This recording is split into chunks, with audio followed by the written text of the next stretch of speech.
All right, now I am swimming with Ian, and I'm very happy to have him here at the Virtual Being Summit. And I'm obviously not as good at front crawl as I used to be when I was younger, but um, hopefully the audience will be able to forgive me. So, Ian, very nice to have you here, and Yeah, it's one of wonderful to my be here.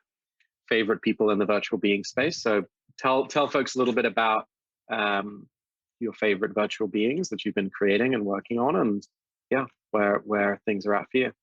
Yeah, thank you so much for having me. And likewise, our convos about virtual beings have renewed or accentuated what was already a strong passion for the space, Ed. So thanks for having me, and thanks for putting this together. Yeah. My company is called Strangeloop Studios, and our virtual being project is called Spirit Bomb. And it's a collective of virtual artists, so primarily music-focused virtual beings with a distinct community-driven bent. So Mm, brief history of Strangeloop Studios, how we got here is, we were a visual design company working with musicians, mostly in live concerts and creating their visual identities mm, in both IRL and digital spaces. And it mm, really was watching projects like Michaela come to life that and seeing the virtual beings of like particularly in the social media era and the potential mm, for that really immersive experience with the virtual being that is kind of flattened in the digital space to resemble like a lot of humans and not mm, immediately discernible from them, that got us excited about the creative opportunities. But it was also, from the outset, our idea was that we'd worked with singular artists for so long. Part of the attraction of virtual beings was this idea that they wouldn't be attached to one person specifically, but that they could be, the word we kept using was vessel. They could be a vessel for mm. multiple humans to contribute to both, as musicians, to have multiple musical creators contributing to a singular output, but also on the visual design front, we'd always been a collective of artists creating what kind of had the appearance of a singular entity. I'm trying to make um, you as purple as possible, yeah, as you covering say one that. another in purple glue. Yeah, Um, but you can get some punches too. yeah, I chose the tea sipping emote to seem cerebral. Oh, that's very Uh, cerebral.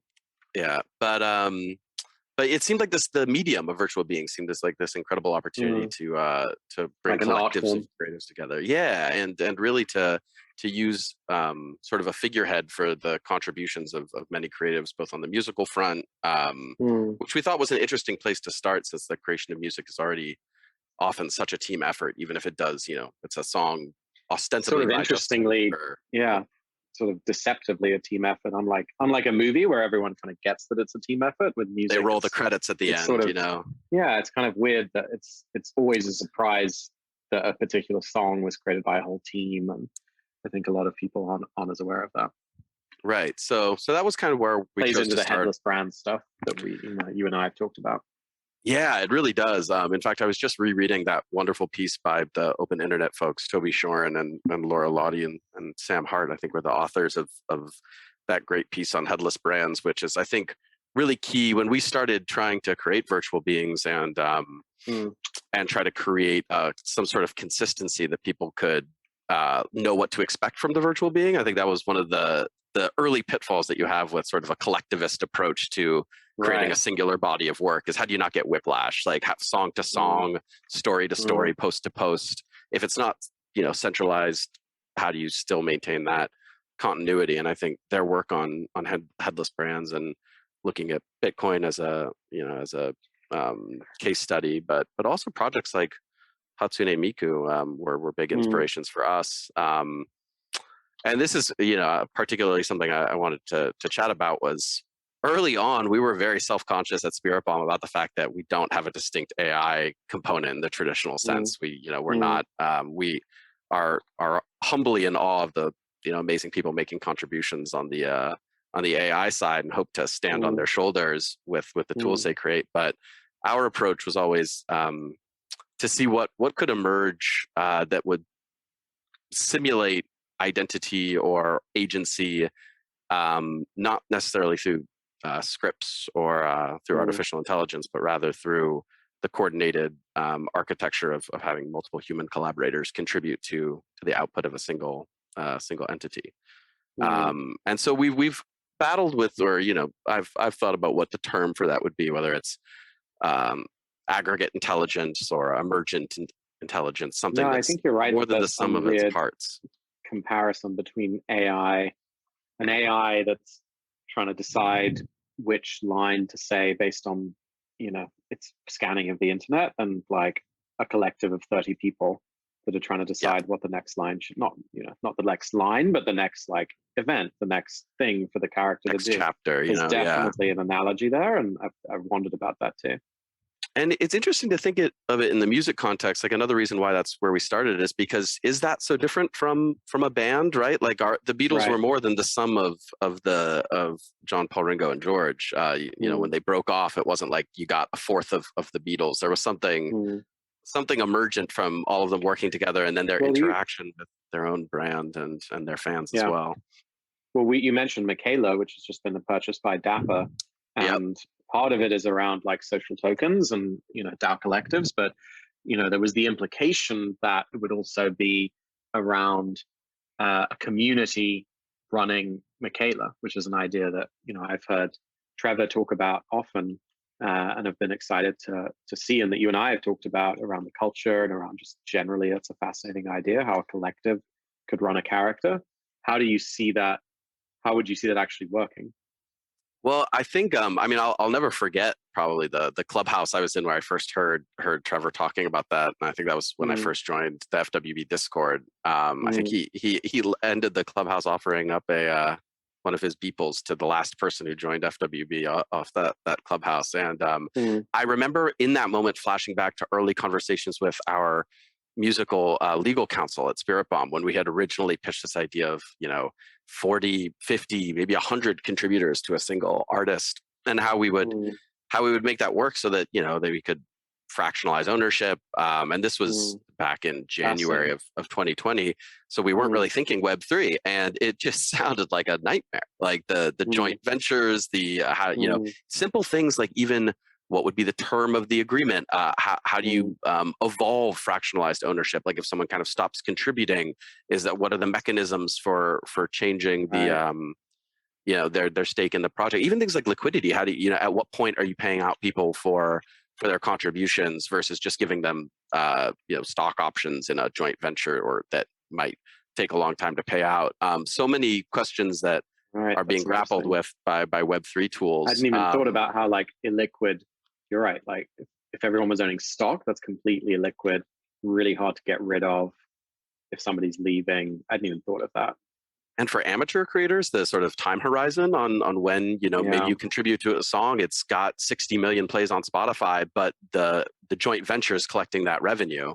At what point do So you I get to hadn't see even that? thought about how would you try, because I also had really only thought of the whole a collective runs a character, not also, but I thought of it in the Web3 context where it is Yeah. legally and technically plausible. I Yep. hadn't even thought about if you were trying to do it without that, how would you We do didn't it? get very far Yeah. in Well, terms of constructing that also to architecture people in the with audience, conventional tools. I kind of wonder if we should have Meow Wolf here at some point at the Virtual Mm, Beings Summit. But having learned more about Meow Wolf, which somebody might say, "Oh, well, that isn't that a collective." As far as I understand from talking to a lot of people who do Meow Wolf, it's very structured. It's very led from the center. It's a visionary for each one. Like it's not that model at all of like hmm it's a DAO that's going to run this thing. Like it's more of a I don't want to make a comparison to Disney World because that might sound like I'm being negative, but more that it's just very central. It's somebody, a person or a group at the very center that's dominating everything. So there aren't that many examples of collectives collaborating on one project without a creative director. I mean, I can't think of any. Um, Right. And so I mean, to hopefully Web3 answer, can open this up. yeah, and sort of to answer your initial question, Mm, we are still in the very early stages. I think similar to Michaela, where they built up the audience and some of the character herself before mm, starting to talk about turning over the keys. We've had to do a certain amount of that ideation as well with our own crew, trying even within our camp to involve as many of our team members in um, different parts of the process, even if it's not their sector expertise, right? Like getting our animators' takes on the character persona and the music, and trying to help truly co-create these characters. But so far, it's really been a process of seeing what's the minimum amount we can do to create a character that is engaging, such that people like fans will want to co-create with us. And part of that has been working with established musicians that we have worked with in the past, like Beretta from the Glitch Mob, who also has been like something of a guide for us in the Web3 space as well. But as sort of magnets for other people to want to contribute to the project, and because building a brand that people want to interact with from scratch is no mean feat. And usually we're working with, historically at Strangeloop, we were working with artists who had already done the hard part, which is, create your identity, and we were more evolving it and working with them for how it would be reflected in the IRL space and concerts. Versus with our characters, we're still trying to figure out how much do we have to do to provide an interesting sort of foothold and a bit of a roadmap for whether this is interesting for people to contribute without ending up just being prescriptive and creating our own characters from scratch again. So I think it's a moving target. Totally difficult. And but I'm curious, and I agree with you that music, that you guys might be the first to figure it out. Not that it's not like that's the be all and end all. It's an interesting experiment, but I mean, you're already making a fascinating contribution just by creating these virtual characters that are artists. Maybe tell me a little bit about the wave, about virtual concerts, about how you see those things. That was actually a big entree into this space as well, was working with Wave, who primarily are dealing with real world artists and kind of bringing them into the metaverse through their originally in VR, but now across 2D streaming as well. I think it's a perfect example of the creative possibilities that are opened up when you don't have the limitations of physical space. Like a lot of the ideas that we would have wanted to do IRL that we weren't able to just because of physical constraints were suddenly opened up to us in the Wave. But also you want to provide enough touch points that it still feels like a concert. I think some of our initial ideas, particularly my co-founders, the genius, our artistic designer behind so much of our work. Sometimes he and I had to look at each other and be like, I don't know if this is a concert anymore. This might just be an intensive immersive experience, which is not in itself a bad thing, but for a performer, you want to ride the line between being able to provide someone with an experience that feels music centric and not just a narrative immersive experience, but also take advantage of all the possibilities of the medium. And they also, I think, it's an incredible space to imagine virtual beings in the Wave, because suddenly, just like Instagram, you can be side by side with human. So logical. Like on the one hand, you get that digital flattening where it's like you've got a bunch of humans and then a virtual being amongst them without any fundamental differentiation. I've never heard that phrase, digital flattening. I might. Seen the skeleton. It might be a neologism.